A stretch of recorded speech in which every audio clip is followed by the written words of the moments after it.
In this episode of Rich in Relationship, why no matter how hard you work, it never feels like it's hard enough. Just work hard. Most of us grew up hearing some version of that advice. If you just work harder, you will get there. You're behind. Work harder. Hey, what do we say when someone has a problem? If you fall off the horse, get back on it. If you're not where you want to be, work harder. And honestly, there is a lot of truth in that.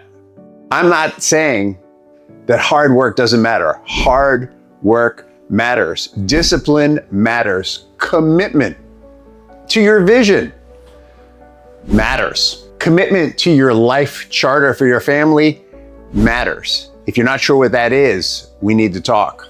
But the problem is that eventually many people who are successful or want to be successful discover something confusing. They're working harder than ever and life isn't getting better. In fact, one of the major complaints of Americans today is that they're working harder than ever and they feel like they have less than they think they should. And I'm not saying that they shouldn't have more. What I'm saying is that sometimes simply working harder doesn't get you where you want to be.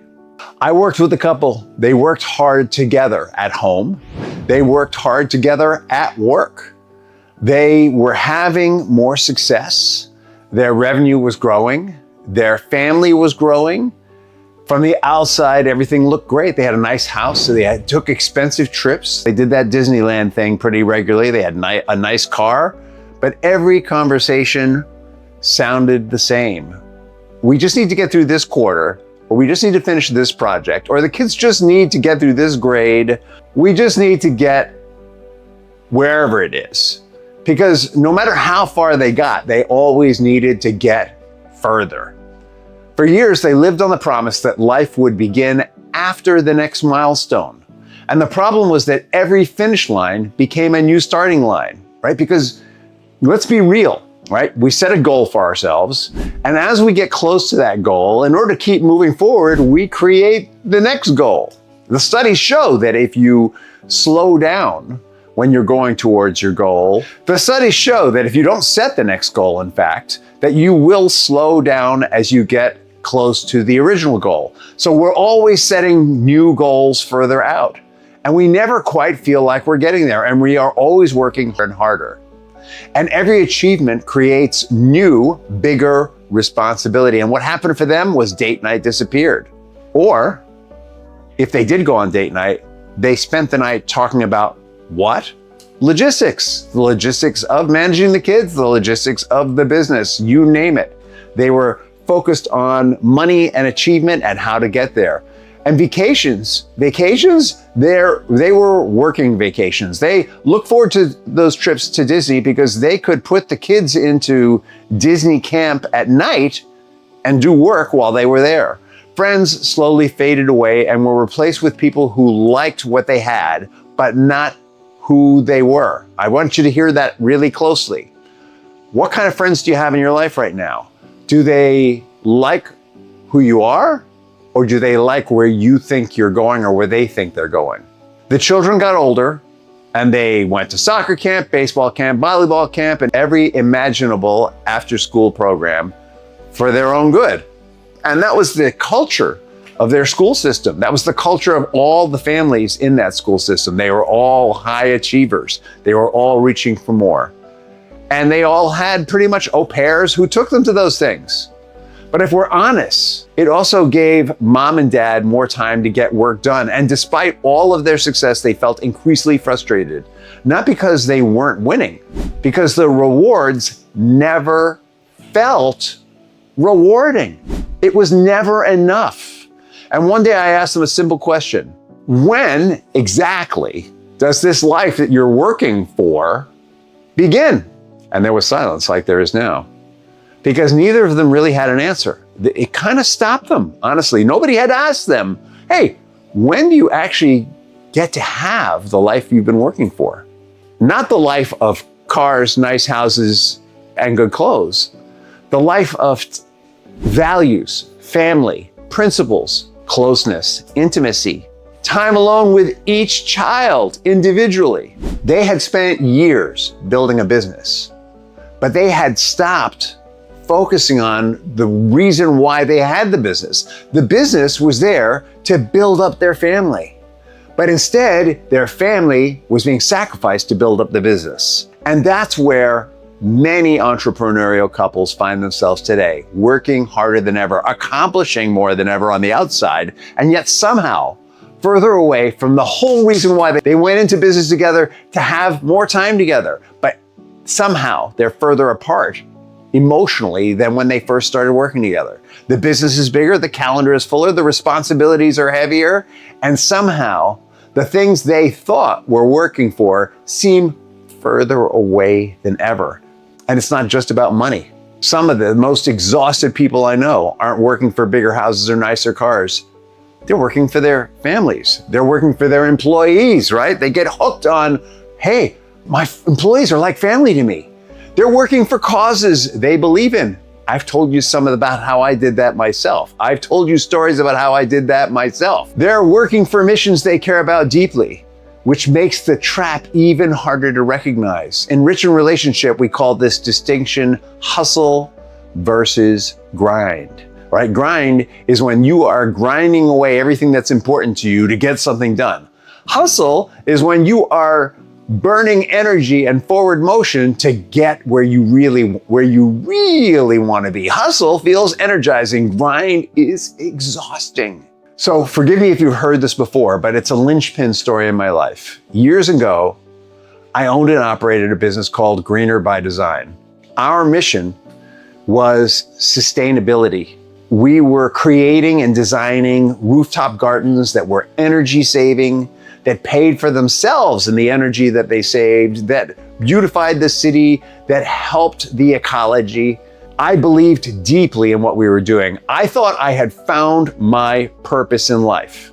I thought I was helping save the planet, and I worked long days. And honestly, my kids have paid the price for that. Even today, I'm working at being closer to, as adults, I'm working at being closer to them to make up for that time that I sacrificed with my kids. And my wife and I, we had to spend years sort of reunifying our marriage. I missed family time. I sacrificed time with my wife and sacrificed time with my family. I would go on vacations with them, and I didn't have a laptop. I would bring a whole computer and printer with me on vacation. And they would go to the beach, and I would stay behind and work. I missed a lot of life. And I told myself it was worth it because I was on a mission. I was saving the planet. I wasn't grinding because I was greedy. I wasn't grinding because I wanted more stuff. I was grinding because I believed I was doing something important, but it felt hollow. And yeah, we had some big wins. We built more green roofs than anyone in New York. And I think my company, even though I've sold it, still holds the record for the second largest green roof in New York City at this point. The problem wasn't that we were doing something important. The problem was it wasn't really fulfilling the dream I had for myself and for my family. And I hired a coach. And ironically, I hired this coach because I wanted to make more money. I thought the problem was the business. I thought I just needed to push out beyond where we were to the next level. I thought I needed better strategies. And what I discovered was something completely different. I loved the mission, but I didn't love the work. I wasn't fulfilled by managing that business. Even though I was good at it, I wasn't fulfilled putting out fires. I wasn't fulfilled running that machine. What energized me was helping the people, talking with people, teaching people, watching people transform. I still have former employees who reach out to me today and tell me what a difference I made in their lives, how working at Greener by Design gave them the tools they needed to succeed. The greatest joy in that business for me was helping people, and not indirectly through saving the planet, directly through helping them with the challenges they needed to overcome to get where they wanted to be. And that realization eventually led me to becoming a mediator, a coach, and a licensed therapist. And here's why that matters. I still work hard today, very hard, I care deeply about my clients. I spend hours preparing, thinking, teaching, and helping. The effort is still there. The commitment is still there. The responsibility is still there, but the grind is gone. And I know when to stop hustling. I know when to be present with my partner, when to be present with my children. You know, I had this great experience the other night where my daughter was going to a wedding and asked me to take care of her 1.5-year-old son in a hotel room. And as you can imagine, he was a little uncomfortable with that, but I was ready, and he got comfortable with me and he hung out with me. And even though he really wanted his mom and dad, he got that I really loved him and I was there for him. It was so fulfilling. It was like a moment I got to have with my grandson that maybe I didn't let myself have with my own kids. So what I want you to hear is the answer isn't less effort or more effort. It's about better alignment with your values, what's important to you. I think a lot of entrepreneurial couples, just freaking couples, miss this. You may be working separately and missing this. When things stop working, they assume they need to work harder, put in more effort, more sacrifice, more commitment. It's kind of the American ethos, isn't it? More hours, but often a better question is, what is it I want to create here? And am I really putting in the effort for what it is I'm creating, right? We do this work for our families. I keep saying to you, don't give up your family for your work. Hustle, don't grind. Feel the movement instead of grinding away your values, your principles. Don't make the mistake I made with my kids, that I'm still healing and still recovering. You can feel hopeful. You can feel creative. You can have faith in the future you're building. And even when things are difficult, the effort feels meaningful. You feel connected to the destination when you're coming from this place. When you're in touch with your values and principles, when your family charter is more important than your mission at work, you are living the life that you were designed to live. Not that that mission isn't important, but the charter is primary. And if you don't know what a family charter is, please reach out to me. Go to richinrelationship.com and go through the blogs and look for Family Charter. You'll learn about it there. Instead of being reactive, instead of being irritable, you're going to start to become proactive, because the dream was never supposed to be endless work. The dream is to create a richer, more fulfilling life, a life filled with relationships that are nurturing and that you nurture. The dream is to have a sense of freedom, not that you're bound, chained to your desk, chained to your entrepreneurial pursuit. That entrepreneurial pursuit is supposed to be liberating, purposeful, impactful, and prosperous. Prosperous emotionally, prosperous spiritually, prosperous relationally, and prosperous financially. At Rich in Relationship, one of the warning signs we teach people to watch for is this: when your effort keeps increasing, but your fulfillment keeps decreasing, when the business is growing, but your life isn't, when your future feels farther away despite your hard work, that's not a discipline problem.